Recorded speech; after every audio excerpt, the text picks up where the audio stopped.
البديل في شوط المباراة الثاني. أعطى كرة لإيمانة مرر الكرة لأحمد الفريدي بلمسة سريعة على طول إلى الجهة اليمنى بعرضية واصلة داخل المنطقة، والعربي أخيرا يسجل، أخيرا يعادل.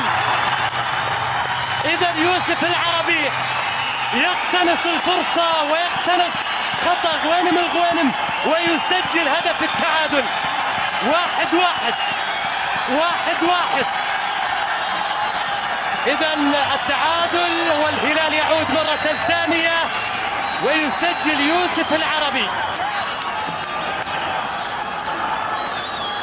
إذا 1-1 عودة مرة ثانية للهلال في المباراة. شوف الكرة مرة ثانية العرضية التي أخطأ التعامل معها غوينم ويوسف العربي قال لك بالعربي مستحيل أن أضيع 3 كرات في المباراة. الثالثة ثابتة، العربي بلمسة يد ثابتة وكانت الثالثة ثابتة ويسجل هدف التعادل. اليد لم تتحرك وبالتالي هدف مشروع ويسجل هدف التعادل الآن لمصلحة الهلال. 1-1.